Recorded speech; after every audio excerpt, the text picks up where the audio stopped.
we're on the hour, so we will start. So Amir and Jade are here as panelists, but also they are watching the Q&A, keeping an eye on the chat. So would you, Amir and Jade, just like to introduce yourselves first? You're in that special role here. Okay, sure. I'm Amir. I was introduced to, I think I said 2 years ago last time, but I think it's been more like 3 now. I was introduced to Headless Way and had a profound impact on how I view reality and life. And I've got to know Richard a little bit over the last few months, organizing various workshops here in London. And it's my 3rd time helping out on one of these webinars. Marvelous, thank you. Jade? Hi, I'm Jade. I've also been to a few of Richard's workshops and introduced to Headless Way by Mia, and it's kind of a way of life for me now. And yeah, I'm also helping out with the question and answers and been doing it 3 times also. Thanks for having me. Wonderful, thank you. John? Hi there, I'm John from near Oxford, and I received On Having No Head, the book by Douglas Harding, for my 21st birthday, and it turned my world outside in. Marvelous. So I'll just explain, I'm Richard, and these are all my friends, and I wanted to introduce the audience, to my friends who are all seeing, who are all enjoying their true nature, and just to kind of clarify that we've all got it, and you've got it too. You can't see your face. So we're just in the beginning of the webinar and introducing ourselves. So Judy, would you like to introduce yourself? Okay, I'm Judy. I'm living in South Wales in the UK, and I also saw that book On Having No Head when I was about 30, and I couldn't make head or tail of it, not at all. But I was, then I met Douglas, and of course he made it perfectly clear immediately. And so this living the Headless Way has been the most important thing that I've ever found and ever done. And I'm thrilled that we've got so many people and we can all communicate. Wonderful, thank you. Jose and Lorraine? Hello, I'm Lorraine. I live in Paris. I'm French. And I met Douglas when I was 20, so it was 20. Don't say it. Yes, a lot of time. And I get the point, and I share this point with people who come to my home, and it's a real pleasure to be here. Hello, so Jose, I live in Paris with Lorraine, and I met Douglas in 1993, I think, and he changed my life because I discovered who I am, and I share seeing with friends in France, Belgium, and Switzerland since then. So I'm very happy to meet you. Wonderful, thank you. Karen and Amaranato? Hi everyone, I'm from Holland. I discovered this approach by grace, I must say, at the end of a long seeking, decades of seeking various roads, and nothing was satisfying, but this was satisfying. This hit home and has been home since. That's it. My name's Amaranato, and also living in Holland with Karen. And I met Douglas when I was a Buddhist monk about 20 years ago, and also had a profound effect on me. And no longer a Buddhist monk, but still using and living from the headlessness. Yeah. Wonderful, thank you. Colin and Carol?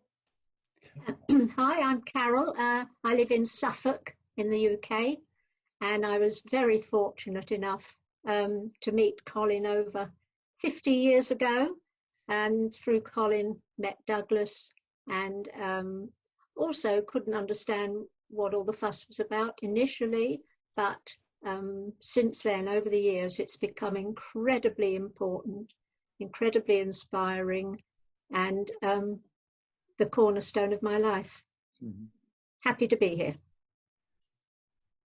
Yes, I'm Colin, and I just like to say this is just lovely, looking at these faces and knowing that people are joining in with us, and it matches what I have felt all my life with this seeing, and that is a terrific gratitude at the friends that it's brought, friends who are just wonderful to have and share this with. Thank you. Katie? Hi, I'm Katie from Toronto, Canada, and thank you for, I'm just grateful for this opportunity to share with you how grateful I am for the Headless Way. I've heard about it years ago, but I was put off by the name, so I didn't do the experiments, and then I suffered more and then sought some more, and now I'm here. Thank you. Greg and June?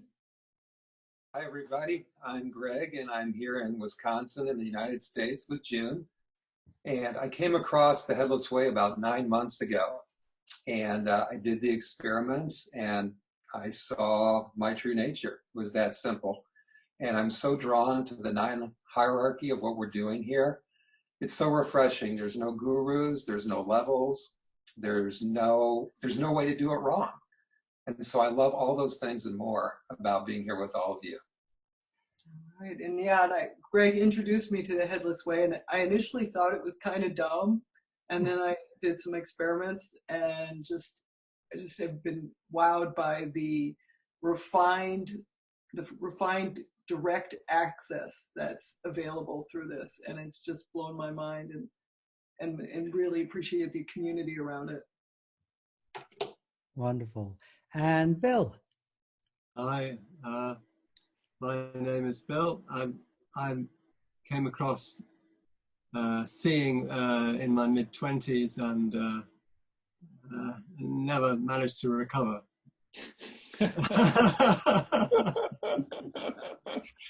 So it's been a trip, and as Colin said, it's great to share. It's just so lovely to have new friends, particularly new friends. Yeah, great. Wonderful, thank you. So John, would you like just to take us through an experiment, just so that we start off with the experience for anyone perhaps who has not done an experiment, just something simple, yeah?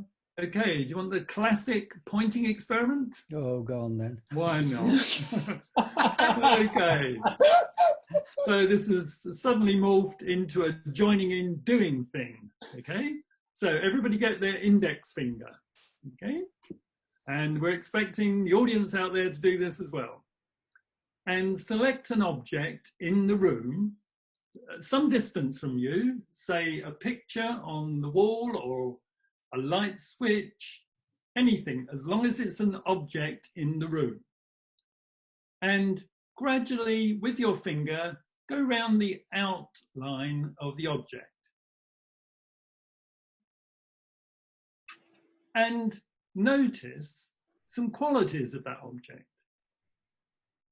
It does have an outline.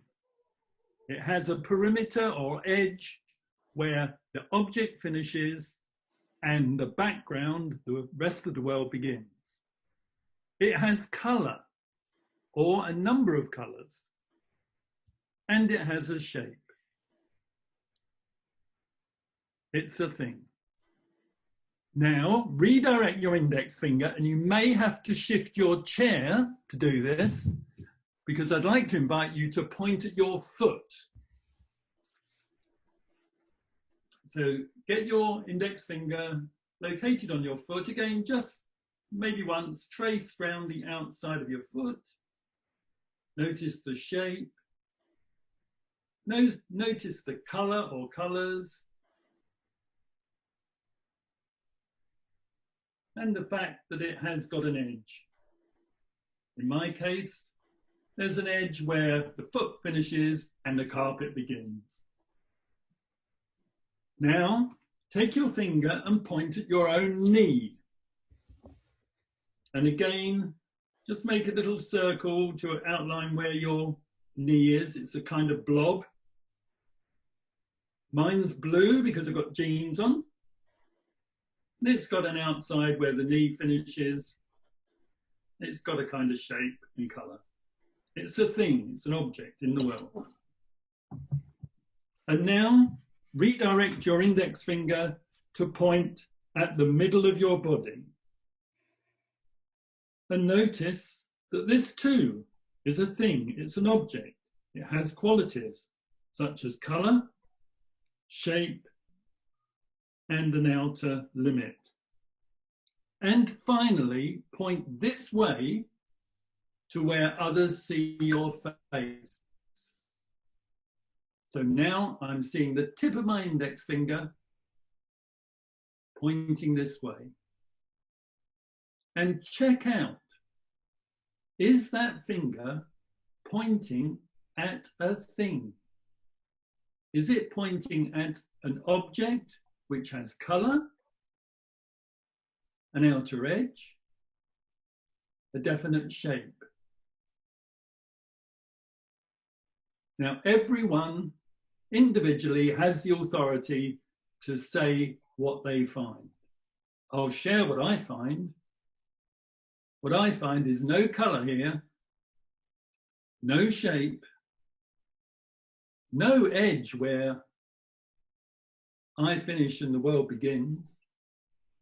What I see here is an open capacity, a space, a clarity, lots of words we could use, an invisibility, a kind of nothingness, but not a nothingness, because I find this space here is filled with my finger, the laptop, the window, my body parts.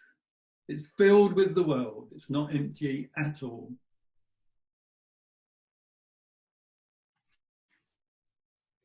All right? That's marvelous. Thank you. We start off on the right track. So, Amir and Jay, do you want to just let us know if there are any Q&A questions at the moment? I'll read one from Mahesh. When a headless person uses the term I, what do they refer to? Secondly, do you identify with your body, i.e., is your foot no more yours than the sound of the bird? Ooh. All Shall I right. repeat it? Anyone want to put their hand up for that? Yeah, I can do that. Okay, Bill, and then Judy. Well, I don't mind. Judy can do it. That's fine. Well, we just play, so go for it. Well, what I mean by I shrinks and expands all the time. Sometimes by I mean this particular human individual with an age and a history and variation, limitation, all that. Sometimes I refer to something smaller or larger than that. And as far as the Headless Way goes, what we've done is to push through all of those layers of identity, larger and smaller, into the center, and asked the question, always it's a question, and the question is, what do you find at the center of your world? What do you like where you are, is the question we're asking. And what I find, and what other people tell me they find, is that at the center, the I that I'm talking about when I'm pointing to the center is an I that has the character, no content, no size, no name, no age, no history. What Rinzai called the one of no rank above the mass of red flesh. So one's answer to that question is that the I there is, but insofar as we're talking about what the Headless Way is pointing to, then the I that we refer to is this central noumenon, the subject, the unidentified subject, whose identity we have to then discover for ourselves through sense evidence. That's it. Great, thanks, Bill. Judy, you want to add to that? What was the second part of the question? I've forgotten now, but there was another part. Well, just answer the one you remember. Yes, well, like Bill said, the expansion and contraction of the eye, but in everyday life, sometimes I'm talking about Judy to me, and sometimes when I pay attention to what's going on, I'm referring to what or who I really, really, really am, as Douglas would have said. And the whole point of this way is to be living from who you really, really, really are. And sometimes I find that Judy is rather obvious in perhaps antagonism to how I think I should be behaving, but it's all of a piece really, and it's being natural. So referring to yourself as who you are, really are, and who you are as a person is a kind of natural thing. It's an awareness that you're not just what you look like in the mirror. That person, not just that. You're what is observing the one in the mirror or on the screen at this moment, and embracing the whole world. So we live in a hierarchy, don't we? We live in a hierarchy of from no thing to everything. And that's what it's about, really. Thank you, Judy. Amira, we'll just keep... do you want to answer that, Karen? Yes. And then we'll have another question. Go for it. I just want to add to what Bill and Judy said, that the terms that Douglas introduced to me, not while he was alive, unfortunately, but through his what he wrote, is the big one and the little one. And I like those terms so much, because the little one is then referring to me as a person, me as a human being. And it's also a sweet, the little one, you know, like referring to a child or a dear one. And that's actually the best relationship that I can have with this, for sure, very, well, faulted is a heavy word, but, you know, there's a lot wrong with her. That's for sure. And the big one, then, you know, it goes so wide, and none of that applies to the big one. So the little one and the big one, I find very helpful in referring to either, yeah, one of the two identities that I have. Great, thank you. I'll go on, Lauren. Yeah, thank you. My English is not good. I apologize for that. But just about that, I want to say that in spirituality, usually identification is pointed as a problem, as something that you have to not to do that. But with this way, it's inclusive, and identification is natural thing. Baby do identification with the mother, and in the identification is the way you become one with the world. So yes, that's it. Thank you. Wonderful, thank you, thank you. I'll just add something there, that just to say the obvious, really, that we've all got the experience. You can't see your face, instead you see the world. And this is a non-verbal experience, and it does not mean you have to feel anything in particular. It's not an emotional thing. It's just an observation that you built open. So then we can use all kinds of definitions and ways of thinking about it. And there isn't a right way. There's just your way and my way and someone else's. So, you know, it's, you've got the experience. Yeah. Katie. Yes, I like to go to the second part of the question. And it's true, when I am here, who I really, really am, the big one, I do not, it's not the song the sound of the bird and the part of my leg, it's the same thing. But in the little one, if you call my name, Katie, I would answer. So it's both. Lovely, thank you. Amir and Jade, another question? Right, and so we have Jeff Wright. How do we accommodate other sense aside from seeing? How about thoughts? Ah, thoughts. Someone inspired to respond to that?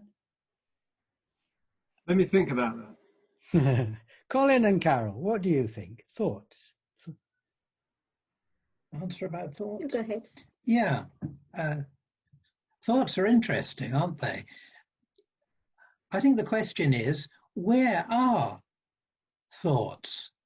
And my own experience is that thoughts are not trapped inside anything because there's nothing here to hold them. So thoughts appear in the world. At the moment, they might be kind of ranging around this screen that I'm looking at. When I'm walking out in the fields, my thoughts might be ranging around the hedges and the trees and even in the sky. There's nothing to hold thoughts in. And that's a marvelous thing because they have freedom. And if they have freedom, then one has a kind of creativity with them. They don't block me up. They don't hold me in. They're just part of the scene, really. And feelings are just the same. Where are feelings? Well, they appear in the world. And if I'm with someone, like here, I'm looking at Judy, my heart opens to Judy, and there are my feelings where Judy is. Judy's lovable face. So feelings go out in the world, thoughts go out in the world, because there's nothing to hold them in. Wonderful. Thank you.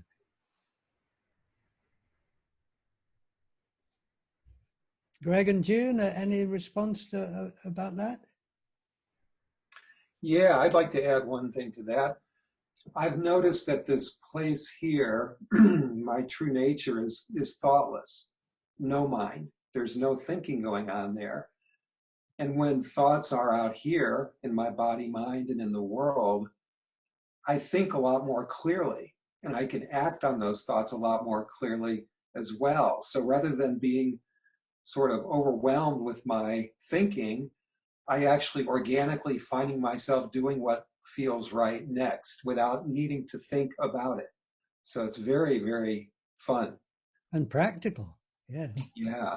And I guess along the practical line, I sometimes think of my thoughts even and feelings even as subtle objects. So they're part of the space as well, because I think sometimes I'm just being thought and I'm just kind of living in that space. Wonderful. Okay, another question, Jade or Amir? So popular question here is from Henry. Is there a need to meditate after becoming headless? Oh, I think Amaranato has to answer that one. It's the ex-monk. It's the ex-monk that's done loads and loads and loads and loads of meditation. Well, it's an interesting to see, you know, like when you do sit, if you do want to sit, what you're actually attending to. So I notice now if I do want to sit, which is not that often anymore, is that there feels like there's something that you have to do. And it generates for me actually like the thinking mind, like that there's something to attain or something to get. And so like you've already got the answer, so why would you want to meditate? It's already obvious that you're free. You know, you're at the end of the line already. So I still like to meditate because it's nice for the body. I like looking after my body that way. It's not that I haven't totally stopped it, but the idea of using meditation to get somewhere is like a bit of a cosmic joke now. You know, like you've got to spend a whole long time on the mat or wherever it is in your dojo or meditation room or whatever to get something that you're going to get in the future. It really limits the experience. So if you want to talk about like classical mindfulness, you could think of it as a practice which helps you to stay with the headless experience, that it reminds you to actually just come back home, which is right now and always has been. That's my personal experience of it. Wonderful, thank you. Yeah. Anyone? Jose, and then Katie. Yeah, hello. I used to do a lot of meditation before meeting Douglas Harding. I did Zen meditation, and I like it very much. When I discover here the seeing the space, I realized that I didn't need to do meditation again, because it was always here. So, but in a way, you can name the seeing meditation. Douglas often, gave this name, meditation for marketplace, because it's really a practice. You have to practice to come back here again in each situation, during the work, when you are talking, when you are alone. So it's a practice. You can call that meditation if you want to. Why not? And you can still continue to do Zen meditation. I mean, it's inclusive, not exclusive. I have a lot of friends who are doing Zen meditation or Vipassana meditation. Why not? But you will do the meditation from the space here, seeing that nobody is doing meditation, and you are not in the dojo, you are not in the temple is in you. And that's very, very different. Thank you very much. Katie? What helped me was to realize when I meditate, I'm not trying to get to who I really am, but when I'm meditating now, I'm meditating from who I really, really am. So it's not something that I have to get. So when I was in Vipassana for 10 years, it was something to get to. And then when I came to headlessness, I said, oh, I don't need that. But now with the pandemic and I'm inside, it just feels nice for me to go back to just sit and enjoy who I really, really am. Thank you. All right, another question?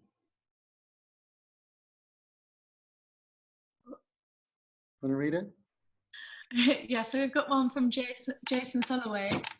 I'm stuck on the first person experience of seeing my finger pointing at my face. I know I can't see my face because my eyes are in my head receiving information. How can I get from there? To having an experience of being headless without making up something in my head? And just so the panelists know, it's a very popular question. Oh, okay. All right. Carol, great. Yes, it's a very good question, and it's one that I struggled with when Colin was attempting to share this way of seeing with me. I struggled with this. How can you turn your gaze back on yourself? And the finger didn't particularly work for me. What did work, people could try this maybe, was after several hours into the night of trying to see this and failing because of my mind, entering, Colin said, imagine a beam going out from your eye out into the world. It's a beam of light. And actually see that beam, you can see it. Turn the beam, your gaze back to where the beam is coming from. So it wasn't so much a finger, it was almost an imagined thing. And the beam of light came back here to, oh, nothing. And I said, is that it? And he said, well, yes. And I thought, that's a bit of an anticlimax. So simple, I could see it. It was like, it was a bit like, the picture, the black and white picture where you can either see a vase or a face, is it? Yeah. I suddenly did that click and saw the other thing. absence here, just nothing here. And that worked for me. Wonderful, thank you. Someone else like to respond to that? Okay, Emma. So the thing that I like to do rather than the pointing one is to like look in a window, look out of a window, and you sort of see this in front of you. You see a sort of open space, yeah, and then that somehow allowed me to sort of really relax and be with a much more sort of spacious vision field, and then a bit like what Carol just said, to sort of see what I'm actually looking out of, see that space, there's still nothing here. And sometimes, you know, like with a mirror, you can also do it more clearly, but in that window, you can see a reflection of yourself, you know. And then I just leave Amranato on the window there in that reflection, and leave him there. And then I just come back here, and I still can't see my face. So it's you know, and I think you have to find your own way with it. Pointing out is just one of the experiments, and you have to find out what works for you. For me, when I was a monk, I found in nature really helpful. You know, that I was outside and I felt more spacious. And then I kept just, you know, asking myself, what am I looking out of? You know, and it would click. For some people, it's not an immediate experience. Lovely, thank you. And perhaps I'll just say something, Lorraine, and then I'll go to you. Just as an attendee or even as a panelist, just look at one of the faces and notice that you see the face there, but you don't see yours at the same time. And we call it face to no face. You're built open for the other. I'm looking at someone, it's face to no face. And this is trusting what you see rather than what you've been told to see. So it's very radical. Lorraine. Yes, I think each of us has an exercise that we really prefer at the beginning, and we like to share this exercise. And what I like to do is to open the no, not the arms. When you are not very open to your true nature, you used to separate things and to see a part of the things. So you open the attention, and you can see that in front of your computer now, in the back of what you see, you can see your hands, and you can see the legs. They are just here. There is nothing to do in particular, just to open to what is now. And now you can see the computer, the body, the back of your body, and it opens to the space, because all the things are in the space that you are. Wonderful, wonderful. Okay. Another question, perhaps, Amir and Jade? Yeah. Oh, maybe I'll just quickly add my favorite way of seeing, or one of them, is just to notice if I look at my feet, they're in the middle of my view, and then from my perspective, my knees are underneath my feet, not above them, and then underneath my knees is my waist, and then underneath my chest, and if I keep looking underneath my chest, I see it recedes into nothing. So as it were, there's nothing at the top of my own body from a visual perspective, just from a seeing. So that often points me directly into the nothing that I think this is pointing at. Okay, so question from Shane. How does being headless affect you when you're not thinking about being headless, when you're just going about your day? John. I'm always thinking about being headless. It's true. It's true. I was reflecting the other day that, you know, I don't know, 80-90% of my thoughts are about being headless. Okay, and I still manage to operate. I still manage to, you know, do everything that human beings are supposed to do. But I find it endlessly fascinating. I mean, you know, every day there's some new insight. I've been writing notes all through this meeting because of all the fabulous things that people have been saying, that, and most of them I've never thought of. And I've been doing this for 49 years, okay? So it is constantly, stimulating.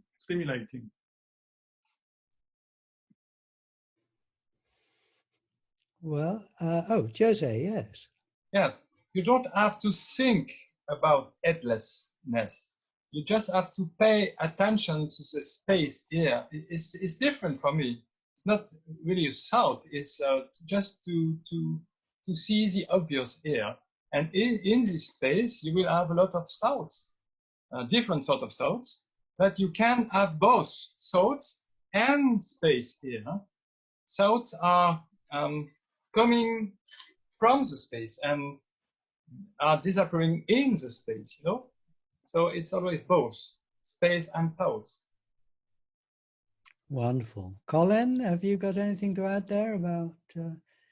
Yes, I was struck by what John said about he's been making notes and how it's an endless journey of discovery, isn't it? Things that keep coming up. And I was thinking today about a train journey that I took, which was from the city of Norwich down to London, a 100-mile journey. And it was just packed full of incidents.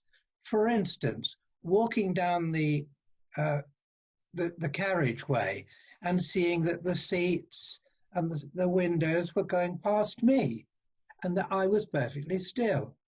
Then sitting down and seeing all this wonderful scene of fields and telegraph poles and so on, all flashing past, and I was sitting there perfectly still. And then the minutes and the hour of this journey, it was ticking by, and yet I was only present, only in the present. There was no time, and the sense that there was actually no journey or no arrival in a journey, no arrival. When the train got into Liverpool Street Station and I got out of the carriage, I hadn't arrived because it was always still going. And when I went out into the actual concourse, there were all these people milling around and there was hassle and noise and so on, and it was wonderful. And I looked at these people going up the staircase to the street level to get their buses and taxis and so on. And I was just absolutely knocked out because this was my face. All of these people, I was not separate. So there was one thing after another, endlessly fascinating. And the final thing in this was, it just opened my heart because what I was looking at was not just full of variety and interest, it was actually also lovable. And I thought, well, what a journey. But of course, you can go on and on like this, just as John has been making these notes. It's an endlessly fascinating thing to just be nothing and see what happens. This is the path, really, isn't it? See what happens and enjoying it along the way. Carol. Can I just add something to that questioner? Direct something to that questioner.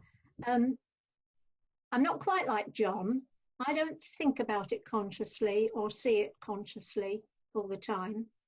But over the years, it habituates itself so that although I'm not consciously walking about headless, because I know I have seen it, I know it to be true, undeniably true, I'm operating from that space.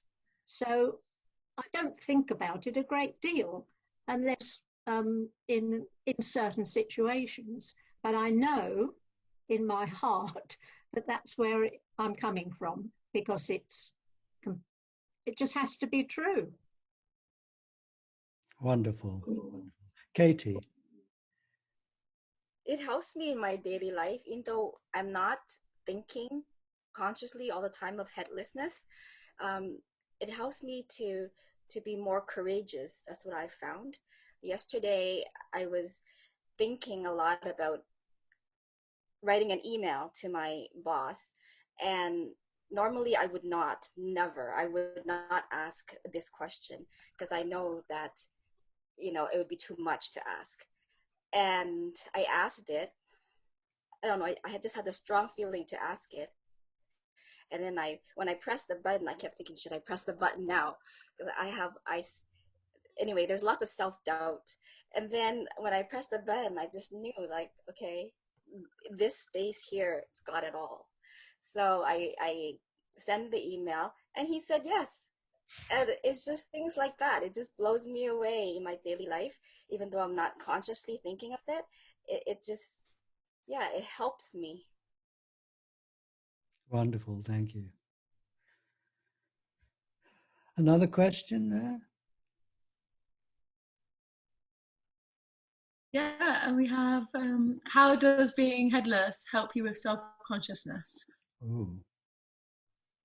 Who feels inspired to respond to that? Greg?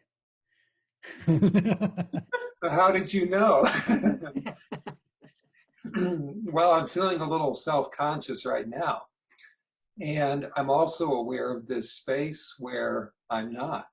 So I think for me, seeing who I really am opens this space to say yes to whatever I'm experiencing, whether it's self-consciousness or fear or worry, whatever it is. And so as I do that, and as that happens, as you were saying, Carol, more and more habitually in my life, I find that I don't need to even think about being self-conscious as much. It just doesn't come into my experience like it did.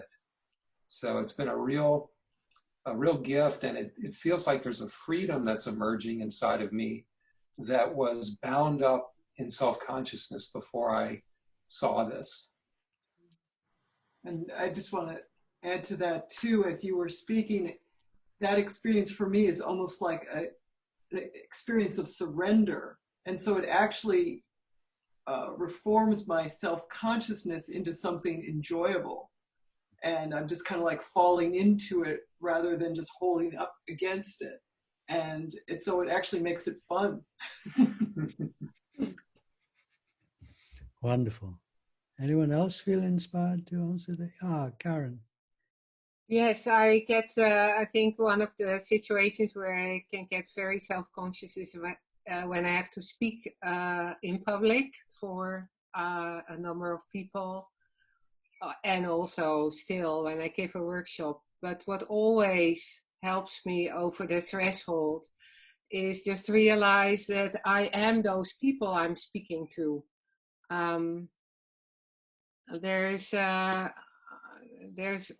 nothing here, but just open up to and consciously become those people, and that sort of evaporates the whole thing. The heart opens with it. It's just easy to have this huge embrace, which I actually am always as well. Wonderful.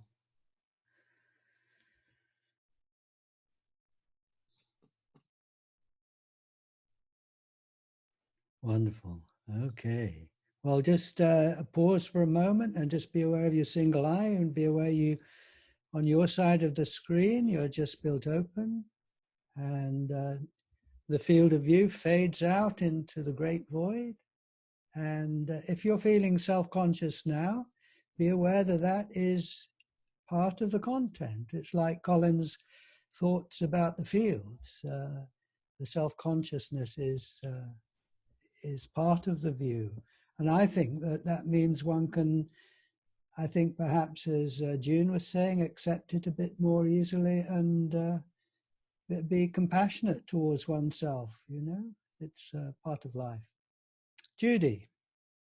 I was just thinking back to when I first came across this, and self-consciousness was a real problem for me. I found it extremely embarrassing to speak up in a group because I thought everyone would be looking at me, which they were. And so what I did, of course, when that happened was I would get outside myself and look back at me and be wondering what sort of impression I was making. And when Douglas also was very self-conscious, this is one of the things, when he was young, this is one of the things that he talked about. And I switched from getting outside myself and looking at what I thought other people were seeing in my imagination, and I just switched to looking at them from the nothingness, including them and looking at them. And when I started these Zooms, I found that the first thing that happened was I was very conscious of Judy out there on the screen and doing this thing again. And of course, this is what we learn, isn't it? We learn in our growing up process to see ourselves as other people see us. There's even a saying about it, how we need to do that. Well, actually, what we probably do, but then we need to get rid of that. And we need to see ourselves as we see ourselves, just being space for all those other people, all those people out there who are obviously not spending their time thinking, what does Judy look like, however much I imagined they were. And just to see where you're coming from and to allow your attention to be on the world. And it's these Zooms when you yourself or picture as well, it's very good practice because it's a constant reminder that I don't look like what I see Judy to look like in the screen. I don't look like that here. It's out there.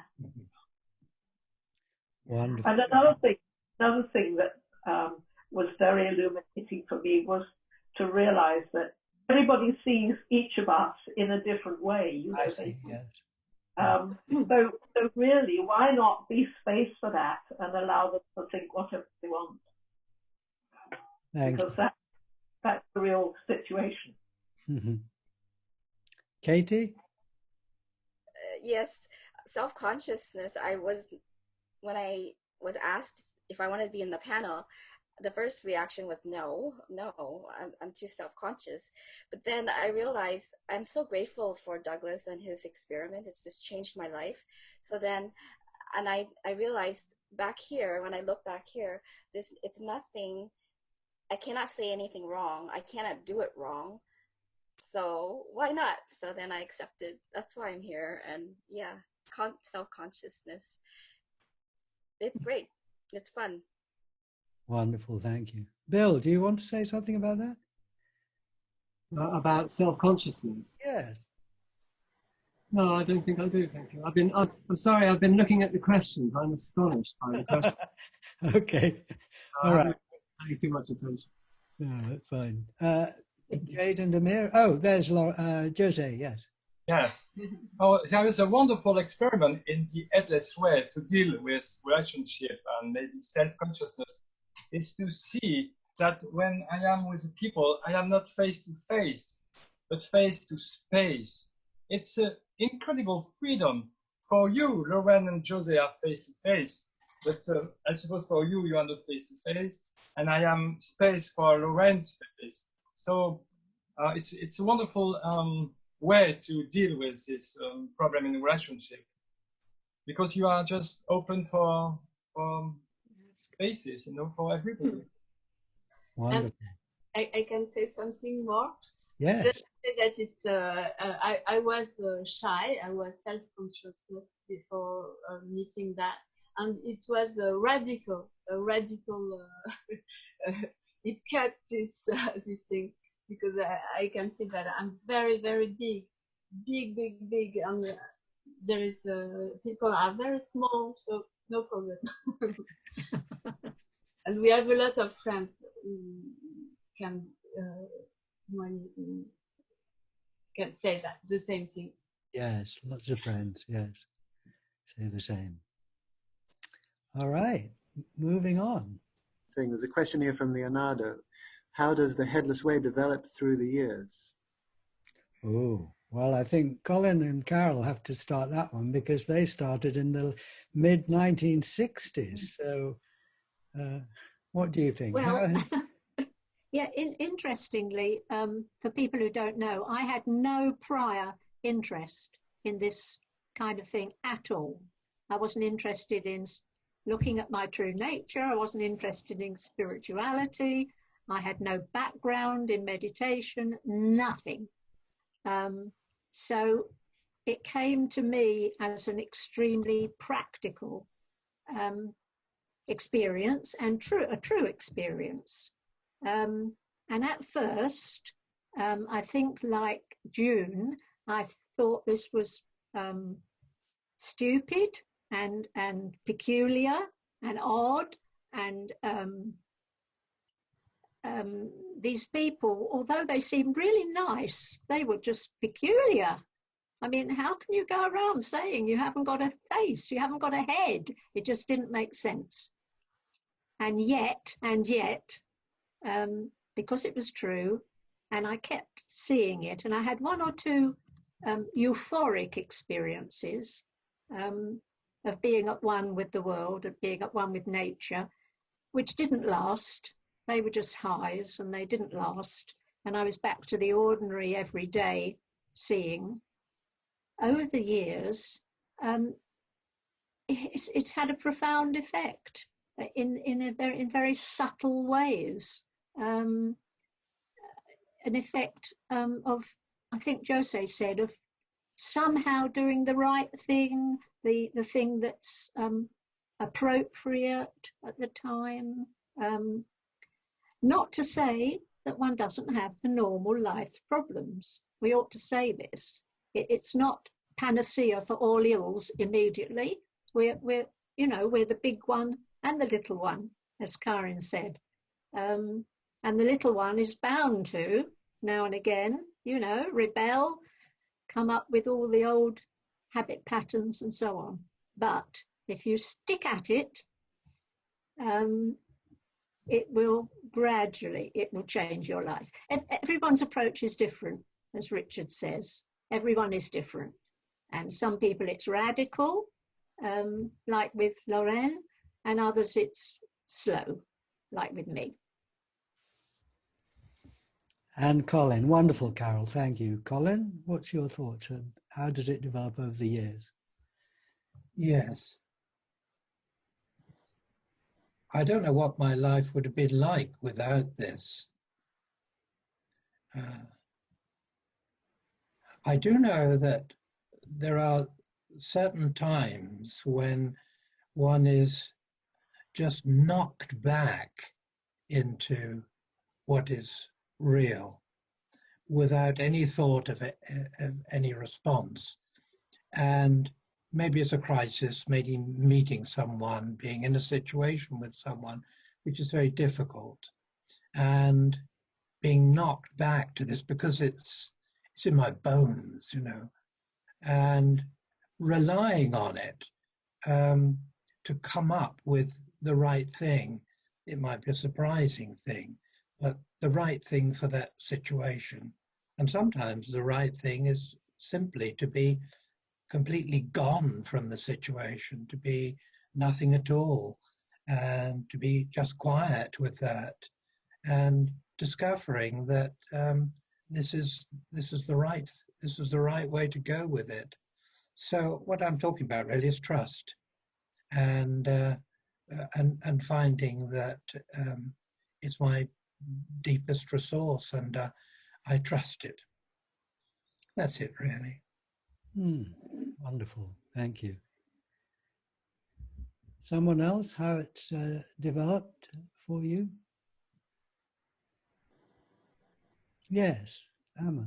So, because I've sort of made quite radical choices in my life about my existence, going from a monk and then coming back into lay life and then into a relationship, it's been a tremendous resource to be able to shift through these different stages of life, that regardless of what's sort of going on, You can just come back to this place, this peacefulness with all that's whatever's going on. And I think it's particularly really interesting. And I'm the one that's going to say it, but just that nobody's mentioned the word virus here yet at all. Not one of us. Katie did. Did she? Oh, I missed it. Sorry. Yeah. There you go. Missing attention. Yeah. There's not been that much talk about the virus. Yeah. And that says something about where we are. That's still present. It's present in all of our lives, but that doesn't have to be the focus. And that for me is again so refreshing, and gives me peace. Really. Well, I like to say something to that as well. I've been struggling over the past days when this whole situation keeps on going, and my little one doesn't like it at all. So there's this resistance going on at a personal level, like, gosh, I want to get out, I want to travel, I want to meet people, I want to celebrate my birthday, I want this, I want that. And I was also struggling with, so how do I deal with this? And then it came to me today again, like, this is the situation. And this is not created by me. This is created by the big one, is it? It appeared, this whole situation. And then I thought again, well, see and wait. See and wait. So see how probably from the problems that are created now, the solutions will also be created at some point of time. Maybe I don't like them, I don't know, but the attitude is see and wait, and not resist and turn the back to everything. No, it's just being open, seeing this is willed by the big one. It happens, it is. I'm curious. So, yeah, I'm curious. Thank you. Judy? I'd like to go back to something that Carol, the question about meditation, because unlike Carol, I was brought up with quite a religious background. I went to a Catholic school, and I was very keen on that. And later, I discovered Zen Buddhism, and I was very keen on that.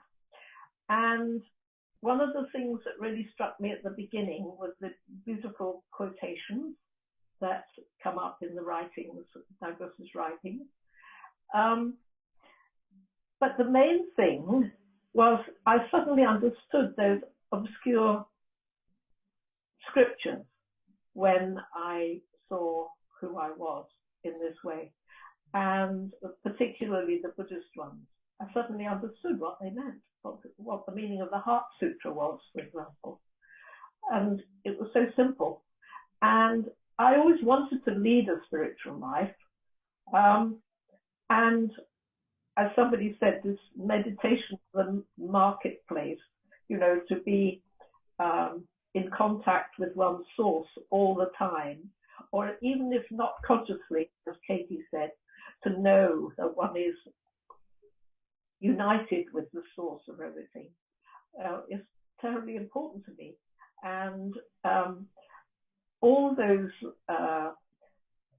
these days, of course, there's so much controversy about religion because its flaws, as you might say, are so obvious. But the very, very heart of it is this search, this endeavor to be consciously united with our source. And this is the perfect way for our time, it seems to me, to practice that and to be there. Thank you.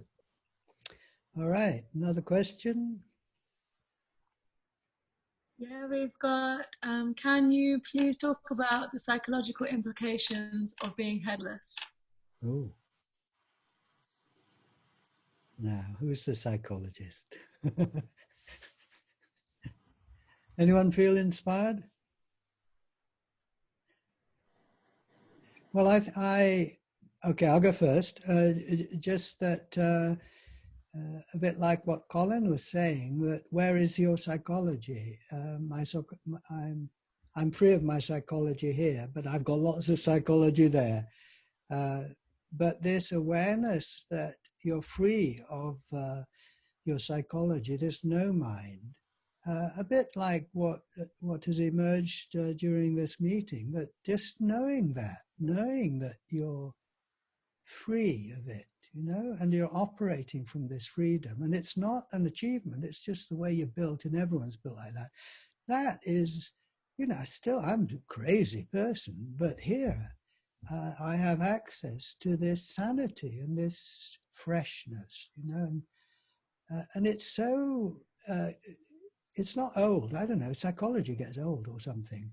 But I was aware a day or two ago, I woke up and everything fresh. And Douglas Harding had a great phrase for it: the early morning freshness of the world. This moment, fresh, like now. Now, all the psychology there, but this fresh, open, clear, oh, wonderful, wonderful. So I think that it is so heartwarming, isn't it, to recognize that deep down at your center, you are all right, more than all right. You're the source, and everyone is. And it gives you compassion for all the many times a day I put my foot in a bucket. Now, okay, that's my analysis of the situation. Someone else like to respond? Well, for me, the psychological implications of seeing have become more and more evident.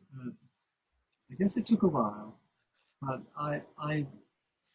for me, there is a radical, profound difference between the world that we're taught about, that we believe ourselves to live in, and the world as seen and experienced, seen, touched, tasted, felt, the given world.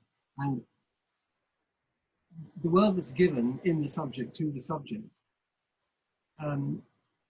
drastically alters one's view of what's going on, and that does erode psychological tenseness, psychological blocks. It really does over time. But my experience has been that I haven't focused on that. Many people do. I just haven't. I don't know.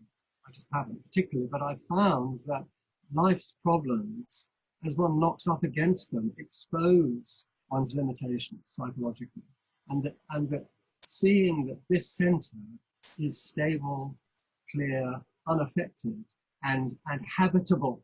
It's where you live, it's where you're coming from. That gives one an ability to allow space around the psychological rigidities, and that will eventually allow them to be expressed and dispersed. And so I find myself sinking more and more deeply into this unknown, unnamed all rightness that Richard was talking about. So it does seem to me to be profoundly significant on a psychological level. But how that emerges will depend on your particular psychology and your particular life. Wonderful, thank you. And Emma, yes. I've been quite physically ill in my life quite a few times, and during those times, because of the particular illness, which was a toxic poisoning, it affected my brain, it affected my cognitive faculties in a way, and so I actually watched my mental health decline, and it was quite interesting from the space. I mean, I already had access to being headless, and then I actually just watched myself decline for a while, and that was also okay. And it was actually quite profound to see that could be included in the space. And as a monk, there was a number of times when doing these intensive meditations where something would happen with the body or whatever, but somehow the awareness would, just like what Bill and Richard were saying, was able to really hold. I was really able to trust. It was like a moment of grace, really, and so it's really totally profound. Even though, and in addition, I've had years of psychotherapy as well myself, but the grace of the space is just phenomenal for holding all of this. That regardless of whatever the personality is doing, it can be received in that space, and that it gives you such a powerful place to operate, regardless of how your mind is construed. Wonderful, thank you, Carol. Yes, just to add to that, I think Colin said when you're faced with really difficult situations, if you see and wait, as Karin said, sometimes the answer is surprising. And it may be that it works itself out, as Bill said, over your life of itself. It may lead you into going in for therapy because that seemed the right thing to do at the time. And it might be right for one person and not for another. But you can view the therapy, within this space too. Yeah? Lorraine, yes. I think a lot of people think that they can resolve life problems with the thought, thinking about life and about problems. And for me, the big discovery is to see that my problems in life, I can resolve them only jumping in them, and it's not thought that can give me helps, but only to be with, only to be open to them. Wonderful, thank you. All right, another question? Yeah, so a very popular question is, where is the Headless Way located among the many theories of consciousness? So a more conceptual question, perhaps, e.g. dualist, panpsychist. So maybe to give some context, dualism would mean there's matter and then some things that are conscious, or consciousness arises out of that. Panpsychist would be that everything, however small, has an element of individual consciousness, or non-duality would be there is just consciousness. Amma. So one of my weird backgrounds is that I've got a degree in artificial intelligence. And so part of exploring artificial intelligence is to try to explore intelligence and theory of mind, and Daniel Dennett and all these big players in terms of cognitive philosophy and psychology and linguistics. So you study all these different things.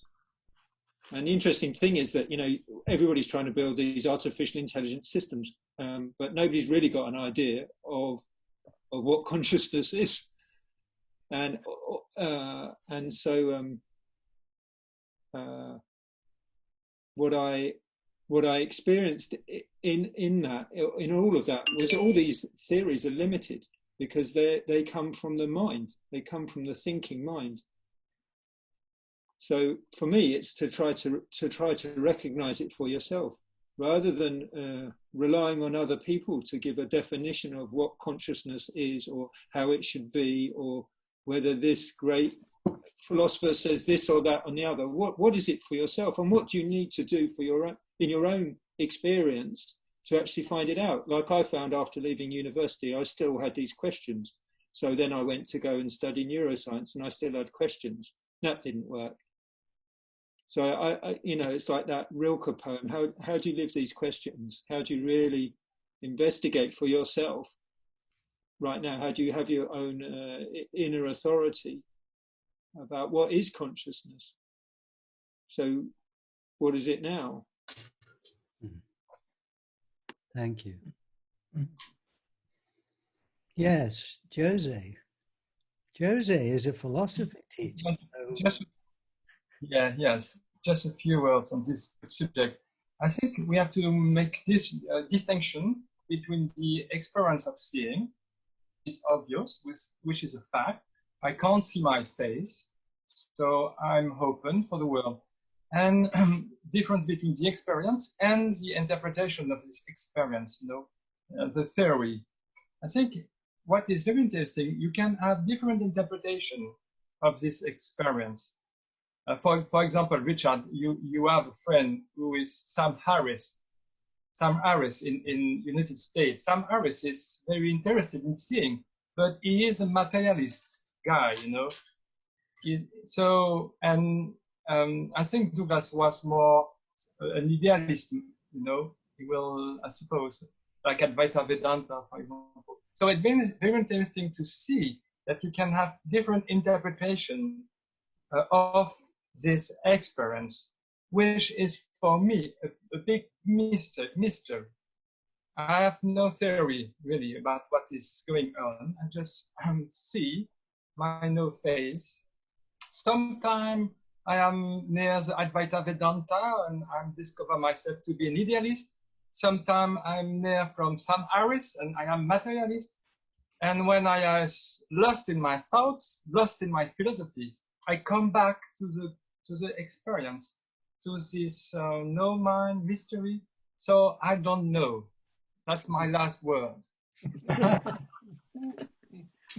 Absolutely. I think you killed it there. I think you nailed it. All right. I guess some more questions, but I'm aware that not everyone responded to how has it affected you over the years. And it is such an interesting question. So, John, I don't think you responded to that. I'm putting you on the no spot here. Okay. I'm going to answer a different question. Oh. See, Hang on. I've spotted a question there that I quite like, okay? And it is the headless insight nirvana? Oh. Okay. And I'm here to tell you that it isn't. It's better than nirvana. And I'll tell you why it's better than nirvana, because it has a unique selling point. You see, nirvana only ever happens to other people. Most of them are dead, okay? A few have got YouTube channels, okay? But generally, nirvana happens to other people, if you've not noticed this, okay? Yes. Whereas unique selling point of the headless insight is that it happens to you. I thought it was the name of a cat. Sorry. So, yeah, so how has it changed me? I'm getting worse and worse, I think is the answer, Richard.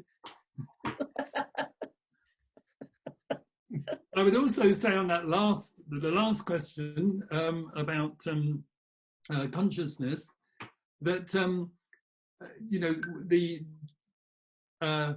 neuroscientists are obsessed with the hard question of consciousness, which is how can the sense of having happened, okay, the sense of being alive and having happened, how can consciousness be generated by a couple of pounds of stuff with the consistency of tofu, okay, your brain, okay? How can it arise there? That's the, but they've got the question the wrong way round, okay?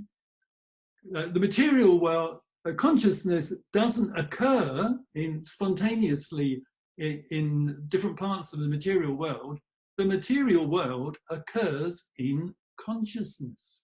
Ah. Consciousness is the fundamental, okay? Just like gravity is a fundamental, consciousness is a fundamental.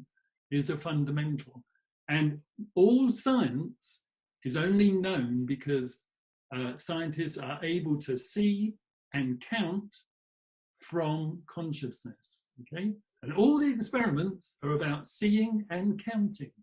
Okay? Every one of them, you see something or you don't see something, and you count things, as with Jose and Lorenz. We can see two heads there, but when they counted, they can only see one face. Okay? So it's basic maths and basic observation from the fundamental stuff of the universe, which is consciousness. All right. Thank you, John. All right. Any another question, Amir or Jade? The most voted question is Vikas Dan. Douglas explains the 8 stages of Headless Way, and one of them is the barrier personal, will, or ego. How do you or did you cope with this barrier? Well, I cope with it every day, and I find that life is full of barriers, and big ones like the virus, and small ones and middle ones all the time. And this is creative, and I do not expect it to stop. And I think that for me, this open space somehow gives me the courage or the space to receive it in a way, and not to just run away. Yes, Karen, that was good, wasn't it? Anyway, go on. Very good.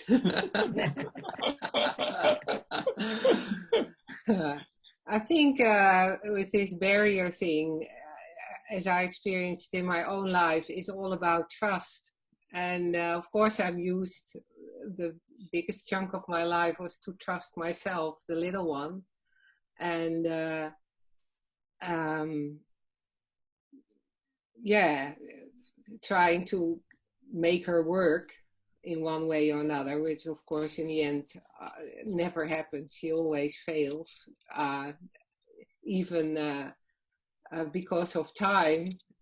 Things come to an end, and it's somehow trusting what happens. So it is trusting something that is bigger than me, trusting something I don't know, and trusting the mystery where I'm coming from. And that's not easy. That's actually a big leap, a big moment in your life. And I don't manage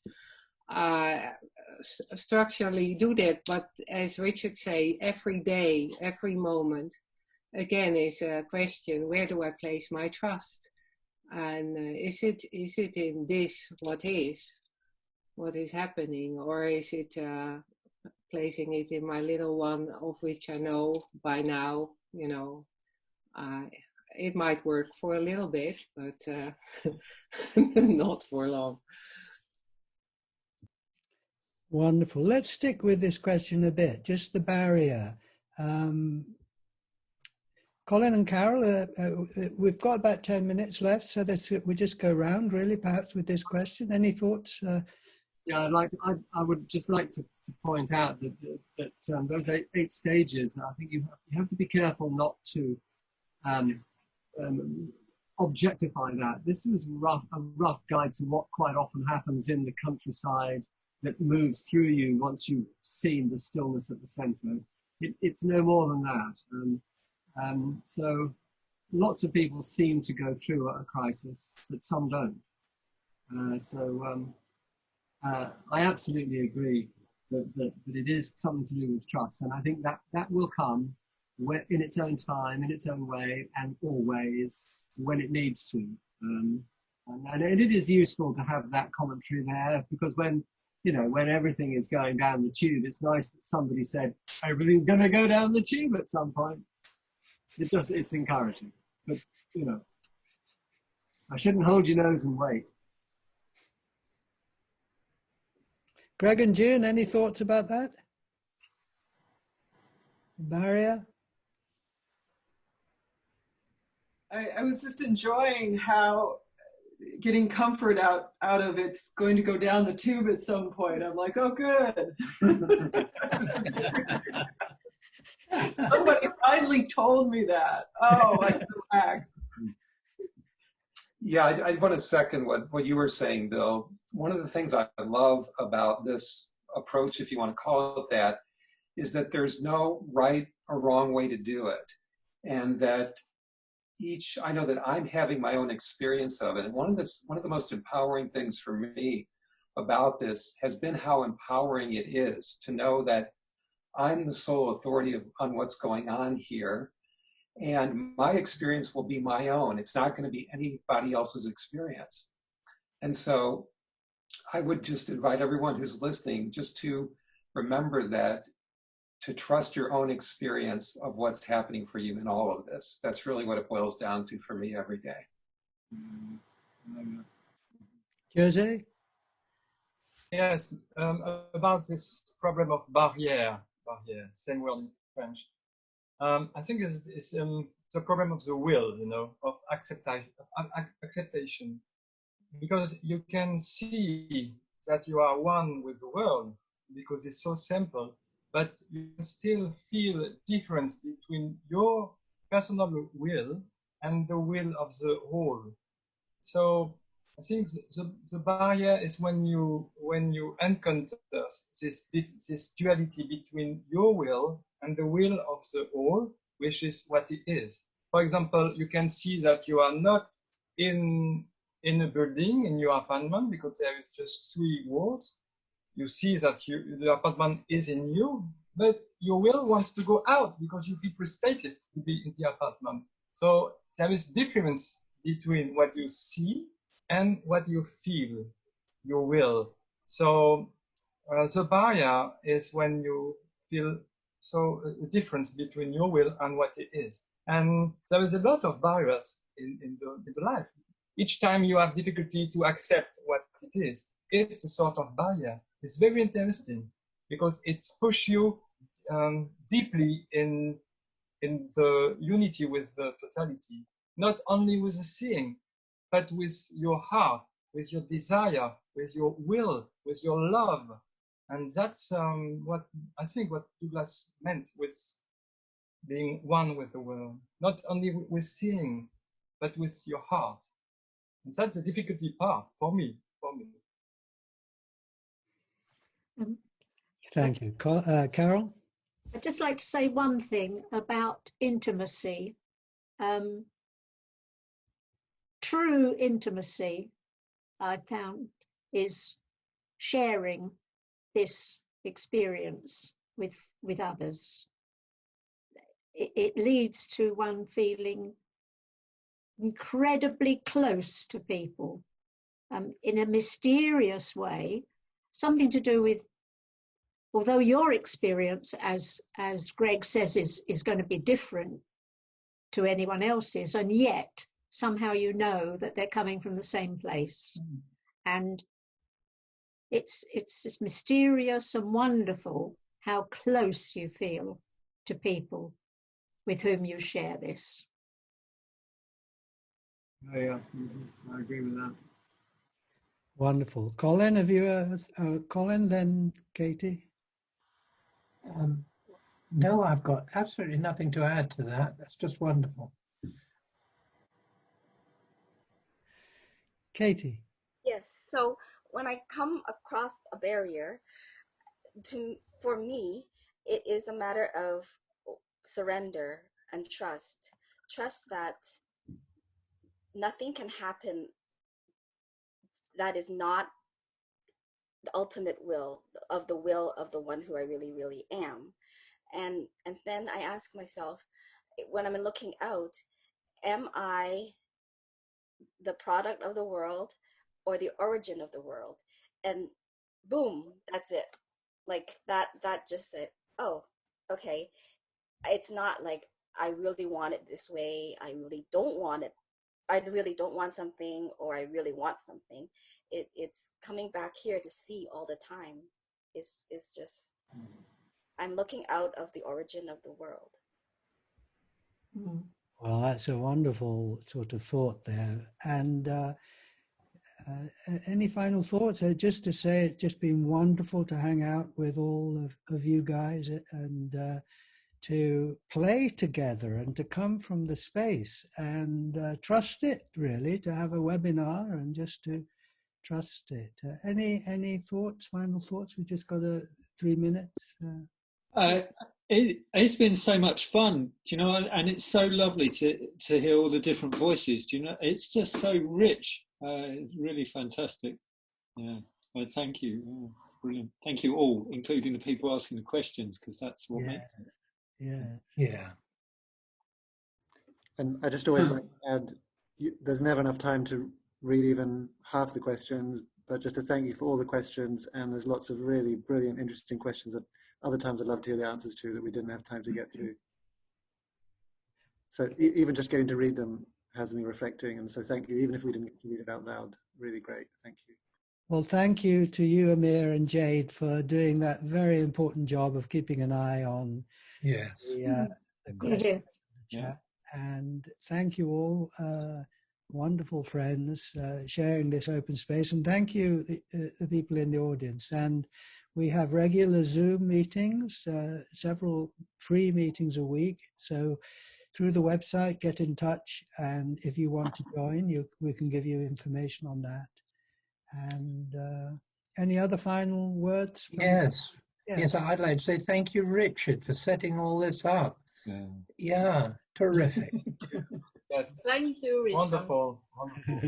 and there is also French Zoom meeting. Oh, yes. Twice a week, yes. Thursday and Friday. Yeah. Yes, no, that's great. Yeah, French meeting. So you can find out that through vivresantet.com, right? Yes. Vivresantet. Exactly. And John does a Monday evening workshop online, free. Is that true, John? Yes, and yes, so if you go on the homepage of the Headless Way, you can click on the link there and email me, and we do the workshops to the extent that you can online. That's good fun. And I'd just like to say, if anyone was fascinated with Colin's description of a train journey into London, they might like to look at some of his books of poetry, which are absolutely fantastic, and are to be found on the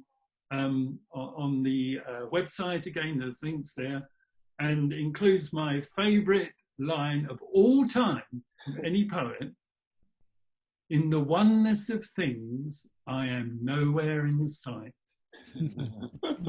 And in fact, Colin's book, Stepping into Brilliant Air, which is a collection of poetry over many years, we're just finishing it so that it will be available on Amazon in a week or two.